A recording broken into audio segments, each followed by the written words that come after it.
नमस्कार दोस्तों, mission geography YouTube channel में मैं ऑफिसर आपका हार्दिक स्वागत करता हूं।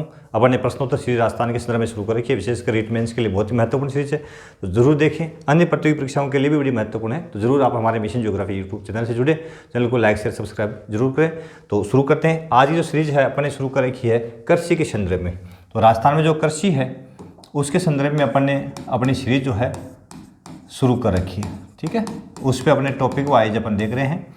तो अपन देखते हैं राजस्थान के किस भाग में, सीरीज का पहला क्वेश्चन आज का है अपना, कि राजस्थान के किस भाग में शुष्क कृषि की जाती है। बात शुष्क की आती है तो जहाँ कम वर्षा होती है वहीं शुष्क कृषि की जाती है, कम वर्षा वाले क्षेत्र, ठीक है।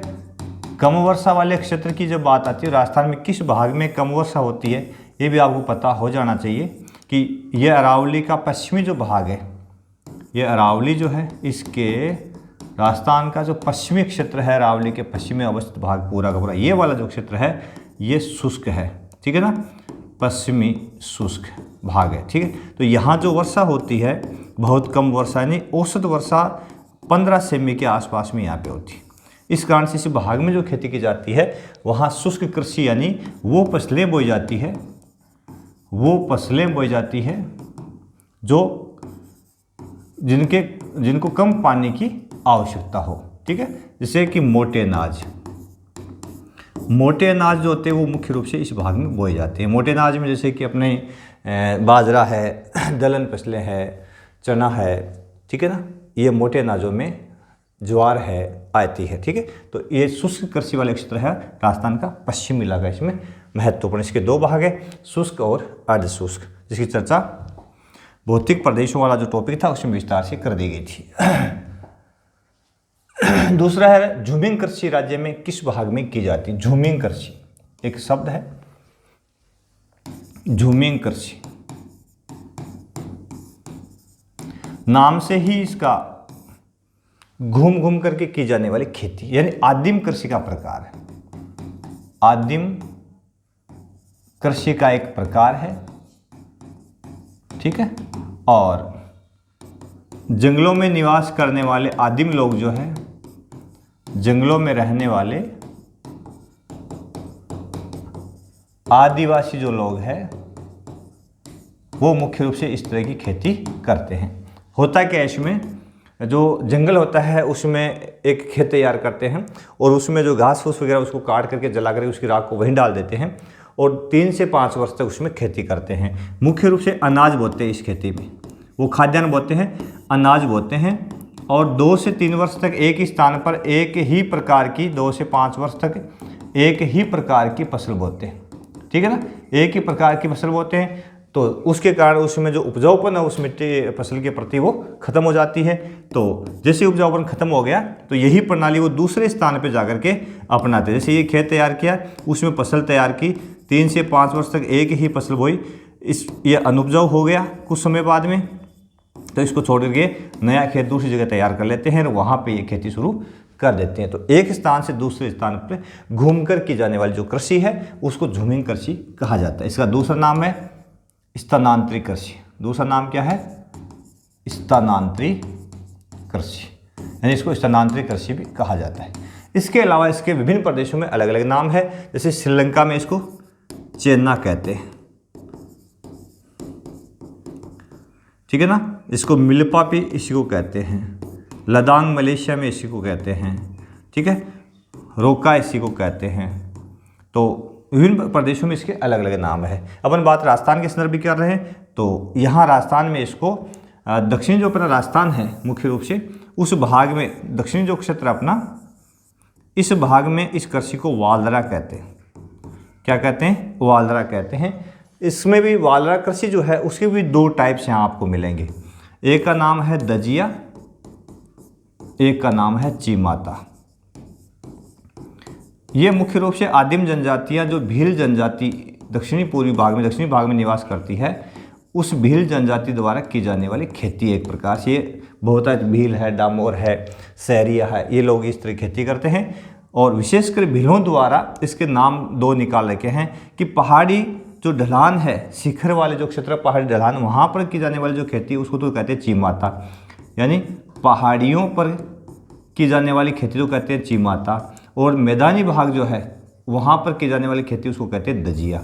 इस प्रकार से इसके दो टाइप राजस्थान में पाए जाते हैं, ठीक है ना। तो आदिम कृषि राजस्थान के किस भाग में की जाती है, तो यह इसमें उत्तरी भाग, दक्षिणी पूर्वी भाग, उत्तर पूर्वी भाग, और ये सभी तो नहीं है। इसमें दक्षिणी पूर्वी जो क्षेत्र है राजस्थान का, मुख्य रूप से दक्षिणी क्षेत्र है इसका, ठीक है ना, इस भाग में ये की जाती है। तो दक्षिणी पूर्वी ऑप्शन इसमें सही हो जाएगा, ठीक है।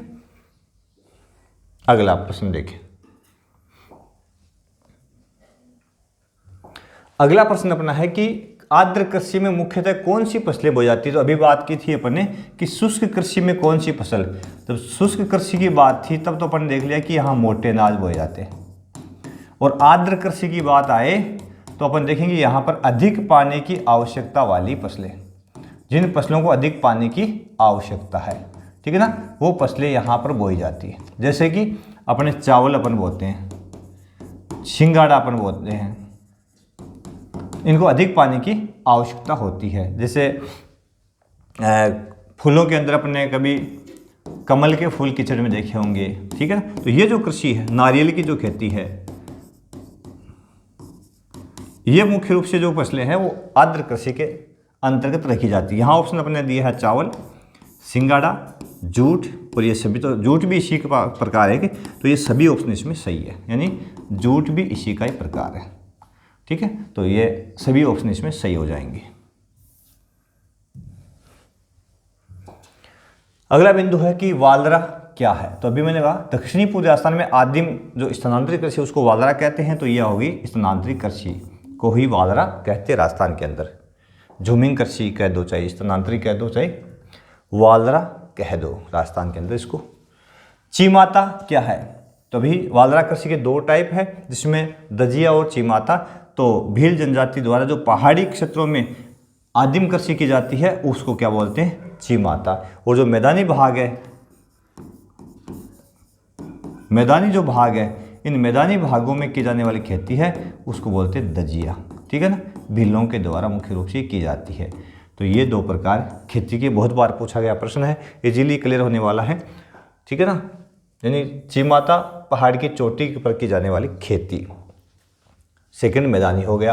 राज्य में प्रमुख फसलें कितने प्रकार की होती है। राजस्थान की बात करें अपन, प्रमुख फसलों की बात करें तो मुख्य रूप से 3 प्रकार की फसलें आपको पता है, खरीफ, रबी और जायद, ये तीनों प्रकार इसके हैं, ठीक है ना।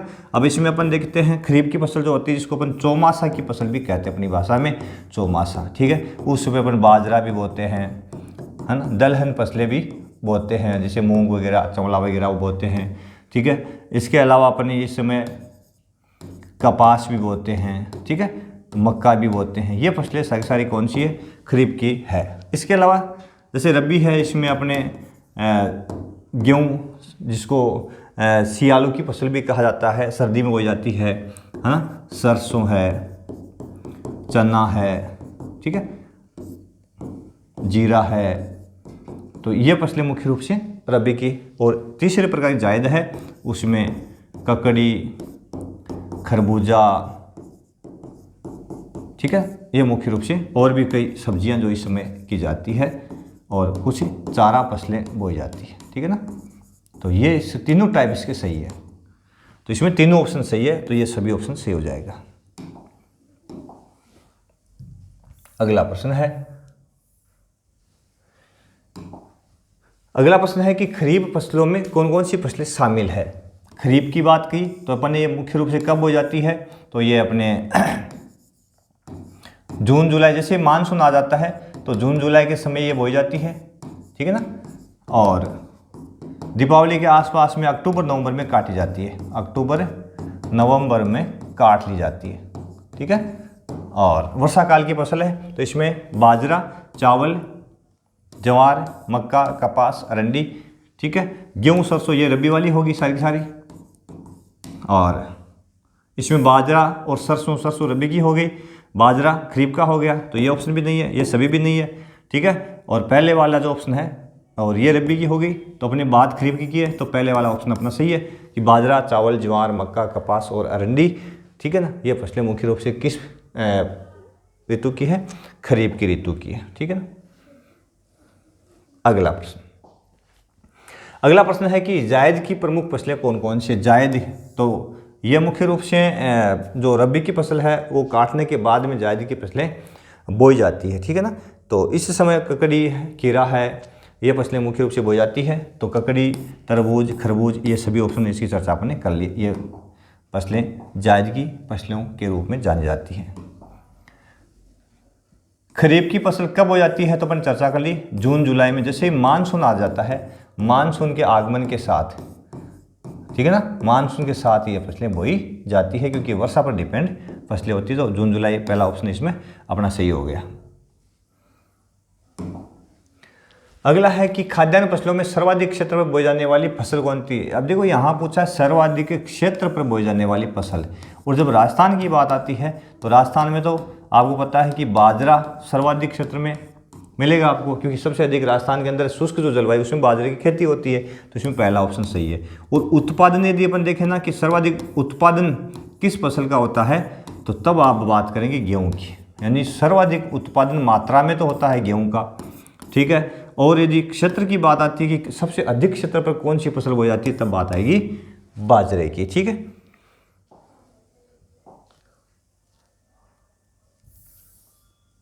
अगला प्रश्न है बाजरे का संबंध मुख्यतः किस देश से है? बाजरे का संबंध मुख्यतः किस देश से है? तो यहाँ किस देश का पौधा है ये, तो आपको यदि देशों का नाम देखें तो अफ्रीका, अमेरिका, चीन, ऑस्ट्रेलिया, तो यहाँ आपको क्या लगेगा कि जो बाजरा है उष्णकटिबंधीय प्लस शुष्क जलवायु का पौधा है।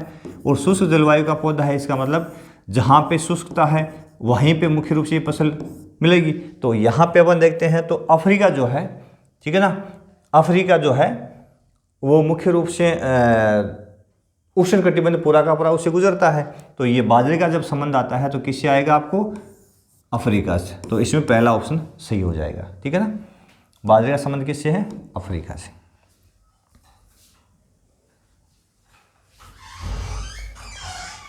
अगला प्रश्न है देखिए साथियों अपना कि बाजरा उत्पादन में राजस्थान का भारत में कौन सा स्थान है?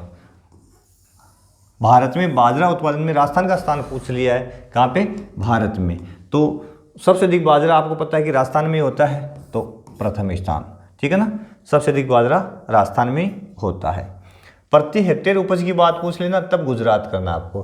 प्रति हेक्टेयर उपज जो होती है वो सबसे अधिक गुजरात में होती है, तो वैसे बाजरा राजस्थान में होता है। बाजरे में लगने वाले प्रमुख रोग कौन कौन से हैं? प्रमुख रोग, ठीक है, कौन कौन से? मिस टाइपिंग मिस्टेक है थोड़ा। तो प्रमुख रोग है कौन कौन से जो बाजरे की फसलें मुख्यतः लगते हैं? जैसे हरी बाली, कड़ुआ, अरकट, ये सभी। तो मैंने ये सभी रोग जो है बाजरे की फसल में लगने वाले ही लिखे हैं अपने ऑप्शनों में, ताकि तीनों जो रोग है उनकी जानकारी हो जाए। तो हरित बाली, कड़ुआ, अरकट, तीनों के तीनों रोग बाजरे के ही है, तो ये सभी ऑप्शन इसमें सही हो जाएगा। अगला बिंदु है कि राजस्थान में बाजरा अनुसंधान केंद्र कहाँ स्थित है? बाजरा अनुसंधान केंद्र, ठीक है ना। तो राजस्थान के अंदर बाजरा अनुसंधान केंद्र की बात आती है तो बाजरा राजस्थान के पश्चिमी भाग में होता है। यहाँ ऑप्शन अपन ने लिए पश्चिम भाग के बीकानेर, जैसलमेर, जोधपुर और जयपुर। तो मुख्य रूप से यदि बाजरे की बात आती है तो अनुसंधान केंद्र की बात है तो आपको कौन सा बिंदु सही करना है? जोधपुर। बाजरा अनुसंधान केंद्र जो है राजस्थान का वो है जोधपुर में स्थित है, ठीक है। इसमें जोधपुर ऑप्शन सही हो जाएगा। गेहूं की फसल का संबंध किस देश से है? तो गेहूं की फसल, बाजरे का संबंध अपने अफ्रीका से देखा था, और गेहूं की फसल का जो संबंध है किस देश की बात आती है कि किस देश से है, तो अपन देखते हैं फिलिस्तीन, इजराइल, अमेरिका, ब्रिटेन। तो इसमें गेहूं की फसल जो है वो फिलिस्तीनी पौधा है। कौन सा है? फिलिस्तीनी पौधा है, यूरोप का है ये। राजस्थान में सर्वाधिक उत्पादन किस फसल का होता है? तो उत्पादन की बात अभी की थी मैंने, सर्वाधिक उत्पादन की बात की है तो किस फसल का होता है? तो मैंने अभी कहा था आपको कि उत्पादन में सबसे अधिक फसल तो है वो गेहूं की। और क्षेत्रफल की बात है कि सबसे अधिक क्षेत्र पर कौन सी फसल बोई जाती है, तब बात आती है बाजरे की, ठीक है। तो ये बिंदु भी आपका क्लियर। गेहूं की फसल के लिए कितने डिग्री तापमान की आवश्यकता? इसको बोलते हैं भौतिक दशाएं भूगोल के अंदर, कि एक फसल को बोते समय किन भौतिक दशाओं की आवश्यकता रहती है। भौतिक दशाएं, तो मुख्य रूप से इसमें एक तो होता है तापमान, ठीक है, एक होती है वर्षा, एक होती है जैसे कि मृदा, एक होती है जलवायु। यह मुख्य रूप से चीज़ें आवश्यक है, ठीक है। अब 4 बिंदुओं पर चर्चा अपन करते हैं कि गेहूं की फसल के लिए किस तरह की भौतिक दशाओं की आवश्यकता है। यहाँ टेम्परेचर की ही बात की है, ठीक है ना। तो टेम्परेचर में तो ऑप्शन में बता दो आपको, पहला 10 से 20 डिग्री सेंटीग्रेड होता ही है। तो तापमान तो 10 डिग्री से सेंटीग्रेड से 20 डिग्री सेंटीग्रेड तक तापमान की आवश्यकता रहती है। वर्षा यदि की बात आती है तो यहाँ पे आप देखोगे कि 50 से 75 सेंटीमीटर जो वर्षा है वो इसके लिए पर्याप्त मानी जाती है गेहूं की। इससे कम वर्षा जहाँ पे होती है वहाँ सिंचाई की आवश्यकता रहती है। मृदा इसके लिए दोमट मिट्टी कह दो चाहे कच्छारी मिट्टी कह दो, वो उपयुक्त रहती है। मैदानी भाग जो जलोढ़ क्षेत्र होते हैं वहाँ पे आसानी से गेहूं की फसल बहुत ही अच्छी होती है। तो कच्छारी या दोमट एक ही मिट्टी के नाम है, दोमट कह दो, कच्छारी कह दो, जलोढ़ कह दो, एक ही मिट्टी के 3 नाम हैं। तो ये मिट्टी इसके लिए सबसे उपयुक्त मानी जाती है। और बात आती है गेहूं की, तो ये सर्दी की ऋतु में बोया जाता है। मुख्य रूप से जलवायु किस तरह की होनी चाहिए, शीतोष्ण जलवायु, शीत और उष्ण जलवायु की कॉम्बिनेशन यहाँ पे होना चाहिए। तो शीतोष्ण जलवायु जिस भाग में है वहाँ गेहूं की खेती आसानी से हो सकती है। यही कारण है कि दक्षिणी जो राजस्थान भारत है अपना, दक्षिणी भारत जो है उसमें चावल की तो 3 किस्में प्राप्त कर ली जाती है, लेकिन गेहूं की खेती के लिए अनुकूल दशाएं वहाँ पे नहीं पाई जाती, क्योंकि सर्दियाँ नहीं होती, समुद्री प्रभाव है, समुद्र पास में होने के कारण समुद्री प्रभाव बहुत ज़्यादा परिलक्षित होता है। इसके कारण वहाँ की जलवायु सम रहती है, ठीक है। इस कारण से वहाँ पे गेहूं की कृषि नहीं और चावल की 3 फसलें प्राप्त कर ली जाती है। अगला प्रश्न है गेहूं की प्रमुख किस्म कौन कौन सी है। तो प्रमुख किस्म की बात आती है कि कौन सी किस्म का गेहूं यहाँ बोया जाता है। तो सोना, कल्याण, मैक्सिकन सोना, सरबती, कोहिनूर, सोनालिका, एवं दोनों। तो मैंने ये सारी किस्में गेहूं की ही यहाँ पे लिखी है। सोना कल्याण है, मैक्सिकन है, सरबती है, कोहिनूर है, सोनालिका, तो सभी गेहूं की ही किस्में हैं। तो इसमें ए और वह दोनों ऑप्शन सही है, ठीक है। तो इसको देख लेना गौर से कि इसमें कौन कौन सी किस्में अपन ने लिखी है ऑप्शन में, तो ये सभी सही है। राजस्थान में सर्वाधिक गेहूं का उत्पन्न करने वाला जिला कौन सा है। अब गेहूं की यदि बात आती है तो जिला सबसे अधिक कौन सा है जहाँ पर गेहूं उत्पादित किया जाता है। तो इसकी बात अपन राजस्थान में करेंगे तो यहाँ 2 जिले आपको मिलेंगे, एक का नाम है गंगानगर, एक का नाम है हनुमानगढ़, ठीक है। इन जिलों में मुख्य रूप से आपको पता है घग्गर नदी का प्रवाह क्षेत्र भी है, ठीक है, और साथ साथ में इंदिरा गांधी नहर भी यहाँ आती है। इंदिरा गांधी नहर जो है उसका पानी भी आता है और ये नहर आगे चल करके यहाँ तक इसका प्रवाह क्षेत्र है। तो मुख्य रूप से ये जो नदियों द्वारा, नहरों द्वारा सिंचित प्रदेश गंगानगर हनुमानगढ़ ही है। तो जो प्रति हेक्टेयर उपज की बात आती है, क्योंकि घग्गर नदी यहाँ जलोढ़ मिट्टी का निक्षेप करती रहती है, जिसको मृत नदी भी कहा जाता है, और ये प्रदेश है जलोढ़ मिट्टी वाला, प्लस साथ साथ में यहाँ पे नहर से सिंचाई की सुविधा उपलब्ध है। इसीलिए सबसे अधिक प्रोडक्ट यदि होता है राजस्थान की बात करें तो गंगानगर में। तो गेहूं का सर्वाधिक प्रोडक्ट कहाँ होता है, सर्वाधिक गेहूं की बात आती है तो आप कहाँ चले जाओगे, गंगानगर में, ठीक है। दूसरा स्थान आपने हनुमानगढ़ है, क्योंकि इसका पड़ोसी तो है, इसीलिए यहाँ पर भी अच्छी अनुकूल कंडीशंस पाई जाती है। अगला प्रश्न, गेहूं की फसल के लिए कितनी वर्षा की आवश्यकता होती है। तो मैंने आपको बता दिया 50 से लेकर के 70 या 75 सेंटीमीटर के आसपास में वर्षा की आवश्यकता होती है, यह बात अपन ने कर ली है। राजस्थान का अन्न भंडार किस जिले को राजस्थान का अन्न भंडार कहते हैं। सबसे अधिक अन्न जो उपज होती है वो कहाँ होती है। तो इसके लिए आपको पता है, मैंने भाई चर्चा की थी, गंगानगर सबसे महत्वपूर्ण केंद्र है। तो राजस्थान का अन्न भंडार गंगानगर को ही कहा जाता है। तो इसमें गंगानगर ऑप्शन अपना सही हो जाएगा।